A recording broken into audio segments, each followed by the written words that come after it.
दोस्तों, सत्य असत्य में आपका तहे दिल से इस्तकबाल। आज हम एक बहुत ही महत्वपूर्ण विषय को आसान भाषा में समझेंगे।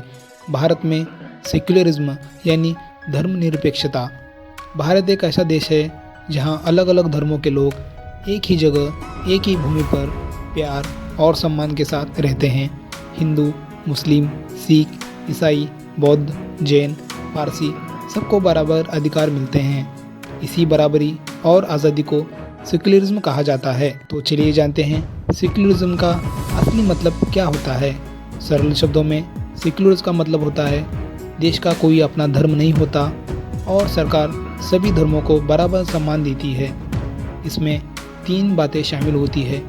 सभी धर्म बराबर, किसी धर्म को सरकार का खास समर्थन नहीं, किसी धर्म के खिलाफ भेदभाव नहीं।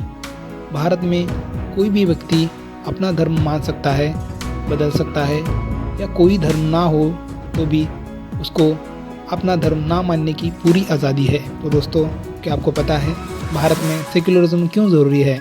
भारत जैसे देश में जहां इतनी विविधता है, अगर धर्म के आधार पर भेदभाव हो तो समाज में तनाव पैदा हो सकता है।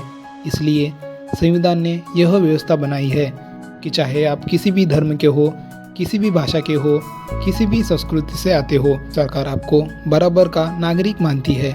यही भारत की सबसे बड़ी ताकत है और सबसे बड़ी खूबसूरती है, क्योंकि एकता में ही विविधता है। और आपको बता दें संविधान में सेक्युलरिज्म कैसे है। संविधान की प्रस्तावना यानी प्रियम्बल में लिखा है कि भारत का सेक्युलर देश है। इसका अर्थ यह है कि सरकार धर्म से अलग रहती है, लेकिन सभी धर्मों का सम्मान भी करती है। इसके अलावा संविधान के आर्टिकल 25 से 28 तक सीधे तौर पर धार्मिक स्वतंत्रता के अधिकार दिए गए। और आपको बता दें आर्टिकल 25 क्या है। यह एक आर्टिकल है, हर व्यक्ति को अपने धर्म मानने का और उस पर अमल करने का पूरा अधिकार है, लेकिन साथ ही यह आज़ादी, सार्वजनिक सुरक्षा, स्वास्थ्य, नैतिकता इन सीमाओं के अंदर होती है। यानी आपकी आज़ादी किसी और के अधिकार को नुकसान नहीं पहुंचाएगी। और जानते हैं कि आर्टिकल 26, 27, 28 क्या होते हैं। 26 आर्टिकल होता है धार्मिक संस्थानों को अपने काम खुद करने की आज़ादी देता है। और आर्टिकल 27 बोलता है किसी भी नागरिक को धर्म प्रचार या पूजा के लिए टैक्स देने के लिए मजबूर नहीं किया जा सकता। और आर्टिकल 28 बोलता है सरकारी स्कूलों में किसी भी धर्म की विशेष शिक्षा को अनिवार्य नहीं बनाया जाएगा।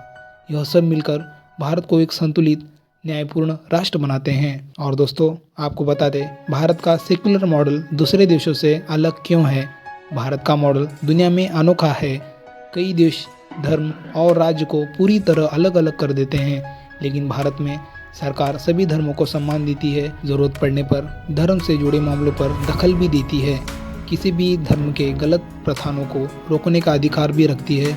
साथ ही सभी धर्मों को सुरक्षा सुनिश्चित करती है।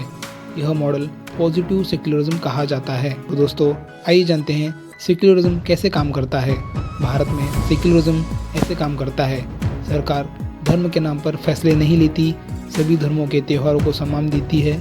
सरकारी नौकरियों में धर्म का कोई रोल नहीं होता। नागरिक को समान अधिकार चाहे किसी भी धर्म का हो।